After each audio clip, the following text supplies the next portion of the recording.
Šī telpa, kurā mēs tagad atrodamies, un aiz tās vēl arī nākamā telpa, tās ir divas telpas, kas ir mūsu ārstniecības iestādes ekspozīcijas, kultūra vēsturiskās ekspozīcijas pats sākums.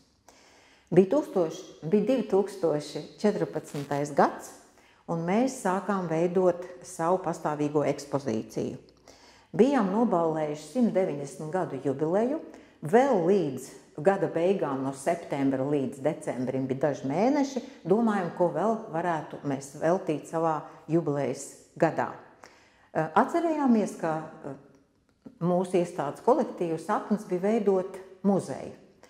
Vismaz veidot, sākt stāstu par sevi, jo tik daudz bija dažādu minējumu visur, kur par mums, kas notiek aiz tā 3 metrus augstā mūra, un katram jau gribēja zināt, kas tur atrodas, bet kā tu ies šādā te vietā, ja esi pilnīgi vesels cilvēks. Tāpēc stāsts par mums, stāsts no iekšienes mums likās ļoti, ļoti svarīgs. Šajā telpā ir ļoti daudz atsevišķu stāstu, jo tad, kad sākām veidot muzeju, man nebija nekādu materiālu, no kā to veidot. Un mani kolēģi, darba kolēģi, tad nesa savus dažādus priekšmetus, kas bija sataupīti pēc lielajām tīrīšanām, pagrabos, bēniņos un citās telpās, kas nu vēl bija saglabājies. Pats svarīgākais, ko mēs redzam, tas iespējas, tas kopskats šeit, ir tiešām jau tāds muzeja akcentu, un to veido divi būtiski šādi te eksponāti. Pirmais, tas ir, jūs redzat šeit uz sienas, ir plakāti. Šie plakāti ir dāvinājums no Medicīnas vēstures muzeja, kas ir mūsu vienmēr bijis galvenais un svarīgākais un labākais atbalsta partneris.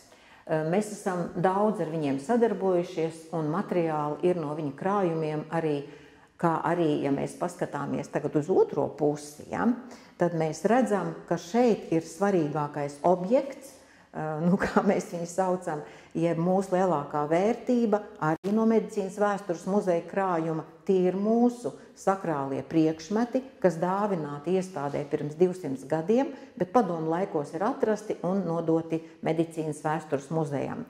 Tur tie tikai retu reizi tiek parādīti dienas gaismā, bet pie mums tie ir apskatām pastāvīgi, jo mēs tos no muzeja deponējam.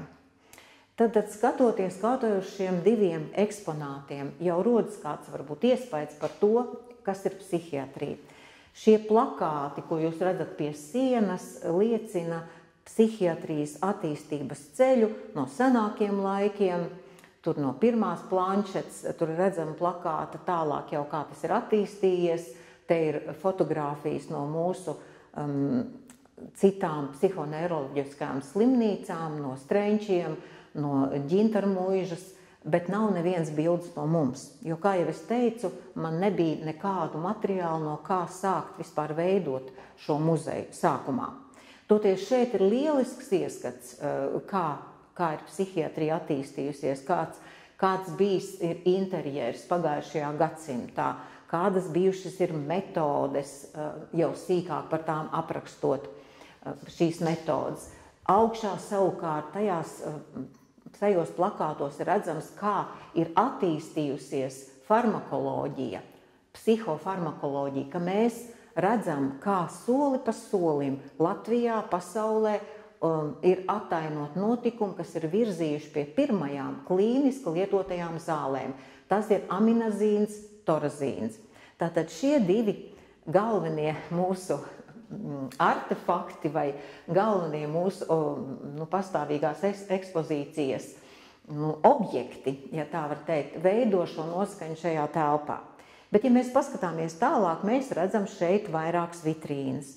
Tajās galvenokārt, un arī šeit man gan pa kreisi, gan pa labi stāvot ienākot šajā telpā, ir dažādi priekšmeti, kas ir saistīti ar aptiekas darbību. Jo tad, kad es ierados šeit strādāt, tad vienlaicīgi bija mainījusies arī aptiekas vadītāja un tīrot savus kabinetus un savus tur pagrabus. Viņi atrada daudz dažādu, vismaz saglabājušos aptiekas priekšmetu. Iekšējā aptieka vēl netika līdz senam laikam gatavoja nepieciešamās zāles šeit uz vietas. Un te ir dažādi priekšmeti. Nu, piemēram, lūk, šāds interesants objekts. Piemēram, es viņu te paņemšu. Šāds te man vienmēr prasa, kad mēs ienākam šajā telpā, kas tas tāds ir. Nu, tas ir korķīšu blīvējamais. Kā redzat, te saspiežu spēku vajag diezgan lielu, lielāks diametrs, mazāks diametrs, tinktūrām, dažām zaļu pudelītēm ieliek šo saspiesto korķi, korķis izplešas un ļoti cieši aizvāko pudelīti. Tālāk jau mēs redzam dažādas pudelītes, dažādas trauciņas, kuros ir gatavotas zāles. Mēs redzam šeit arī tādus špikerus no farmakopējām, jeb zāļu recepšu grāmatām. Tās ir tās ejošākās receptes, kuras lietoja mūsu aptiekāri, lai veidotu šīs zāles, ja, lai nav jāmeklē pa biezām grāmatām. Te ir tādas mērkarotītes, arī otrajā pusē ir ļoti daudz dažādu pudelīšu, pudeļu, lielāku, mazāku, gan vienkāršām vielām, gan sarežģītām vielām. Nu, pavisam jau tāda vienkārša lieta ir talks, ja talkum rakstīts latīņu valodā ir uz šīm pudelēm. Tāpēc mums šeit ir daudz aptiekas priekšmetu, jo es biju pateicīga, ka tie nebija pa tiem laikiem izmesta ārā. Ja mēs tagad mazliet paskatāmies vēl atpakaļ uz šīm divām svarīgākajiem akcentiem mūsu telpā, es vispirms pievērsīšos mūsu sudraba priekšmetiem. Tātad tie ir baznīcas vajadzībām, kalpošanas vajadzībām lietot priekšmeti, ko bagāti cilvēki, uzņēmēji mums tātad pirms tiem 200 gadiem ir ziedojuši. To, ka mums šeit ir bijusi baznīciņa, liecina šī fotogrāfija. Te ir nofotografēta viena plāksne, kas ir bijusi piestiprināta pie mūsu baznīciņas sienas. Šī plāksne, oriģināls, gan atrodas Vēstures un kuģniecības muzeja krājumā un ir apskatām vistumšākajā stūrī Doma baznīca Kristejā. Mums šeit notika ekumēniskie dievkalpojumi, gan pareizticīgajiem, gan katoļiem. Tātad skatījās, kurā brīdī, kurš dievkalpojums kopā tiek arī veidots. Jo cilvēki šeit bija dažādi ticību cilvēki, dažādu reliģiju pārstāvi. Atgriežoties pie šiem plakātiem, kas ir interesanti, tad ir 1952. gads, pirmās zāles tiek izgudrotas, un tas ir torazīns aminazīns, kuru lieto joprojām. Šis ir špikers topošajiem aptieku speciālistiem, zāļu speciālistiem. Savukārt lejāk, ja mēs skatāmies un mēs atgriežamies pie senākās psihiatrijas, ja, šeit ir plakāts pats pirmais, tur diezgan tādi drastiski paņēmieni, kā tika ārstēti mūsu pacienti, bet jāņem vērā tas, ka cilvēce var otram līdzēt vai palīdzēt vai veido savu dzīvi tā, kā pati attīstās. Ja mēs vēl atceramies, kā vēl netik sen, kāda bija stomatoloģija vēl pirms gadiem 50, tad tagad salīdzināt nevar. Šī te pirmā plakāta bildes ir tiešām tādas ļoti senas. No šī visa pie mums jau nekas gandrīz te vairāk nebija no šīm metodēm, jo psihiatrija ir senāka nekā mūsu iestāde. Senākā psihiatriskā iestāde atrodas Londonā, Bedlemā, un tā jau vismaz pārsimts vai vairāk gadus ir senāka par mums. Un tur gan tas bija viss droši vien redzams. Tālāk jau mēs šajās bildēs mēs redzam arī 3 interesantas metodes, druģa metode, insulīna šoka metode un elektrokonvulsīvā šoka metode.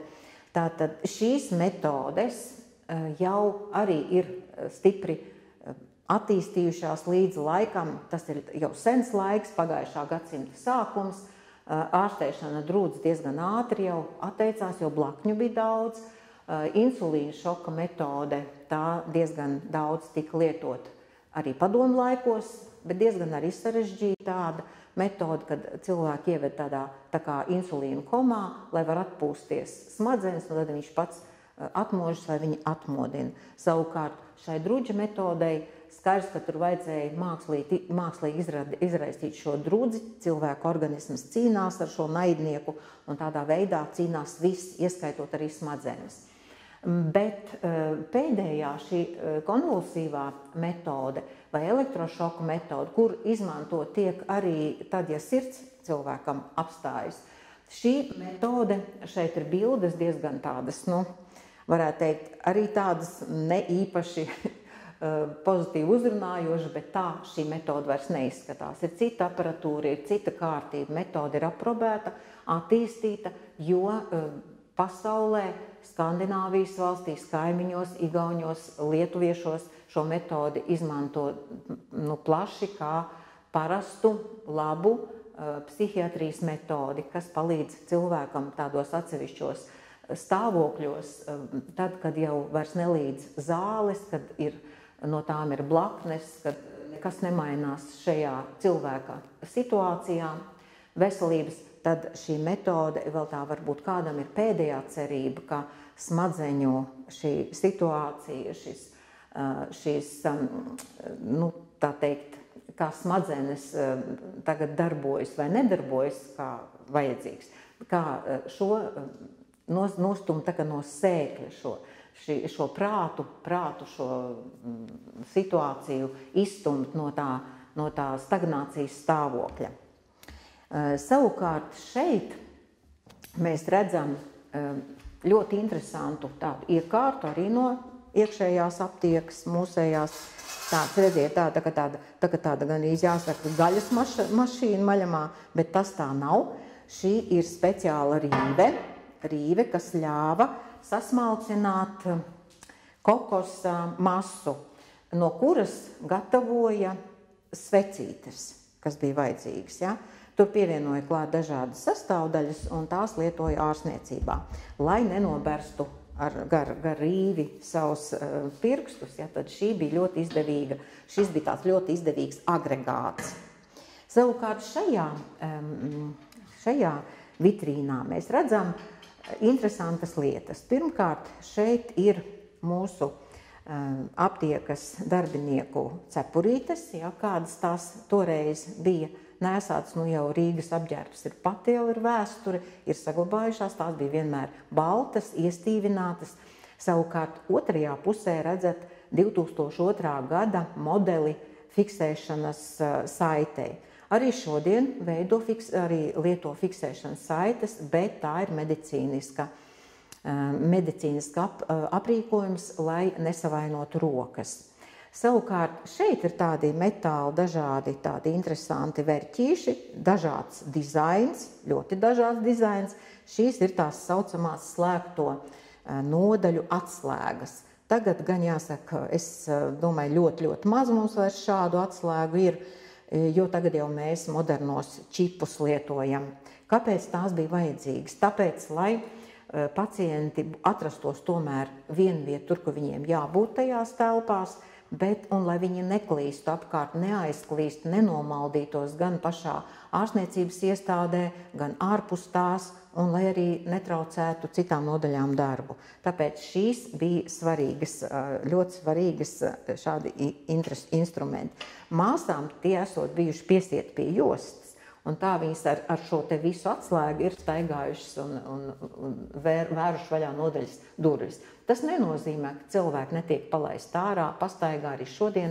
Cilvēki mums staigā ārā, mums ir skaists dārzs, var ieelpot šo gaisu. Tas nenozīmē, ka viņi ir absolūti ieslodzīti ar šīm atslēgām tādā kā cietumā. Tā tas nav.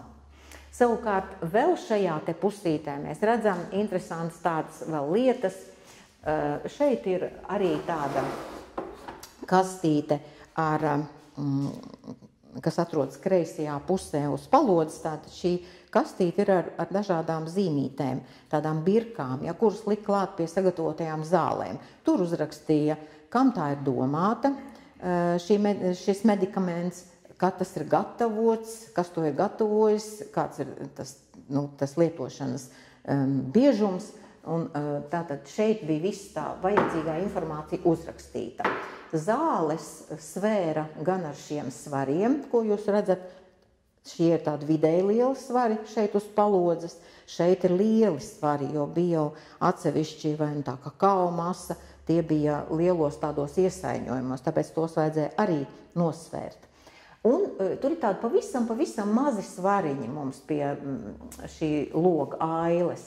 Un izrādās, ka zāles svēra interesanti tos ļoti mazos daudzumus. Tad uz pirksta uzvēra tos mazos svariņus, nolika elkoni uzlika uz galda un turēja šādā veidā. Ja? Un tad jau bija redzams, kā vajadzīgs, cik daudz iepildīt vai papildināt vai paņemt nost, tā svēra šos mazos daudzumus. Ir arī podziņas te tādā kastītē, to man arī bieži prasa, kāpēc jums te tās pogas. Pogas bija visās nodaļās, jo tajā laikā, vēl padomu laikos, šeit slimnieki atradās līdz 4 mēnešiem. Un tad tajā apģērbā vienu otru pogi izbira, vienu otru pogi tika nozaudēta, varbūt vienu otru tika salauzta un norauta, un vecās drēbes, metot lupatās, izmantojot jau tālāk, tika izgriezts pogas, ar ko papildināt tās, kuras no labajām drēbēm tika izrauts vai bija pazudušas. Tāpēc tādas kastītes bija katrā nodaļā. Šī telpa ir tagad mums apskatīta, te ir arī, ja pagriežamies, mēs ejam jau uz nākamo telpu, tad mēs redzam šeit virs durvīm ir mākslas darbi. Mēs tos esam izlikuši 1, 2, 3 vēl kādās vietās, jo tie ir mūsu pacientu veidoti darbi. Viņi te varēja darboties ar šo, nodarboties, gleznot, zīmēt, jo mums te bija daudz talantīgu cilvēku, jūtīgu cilvēku, spožu talantu, un viņi varēja šeit mierīgi arī izpausties.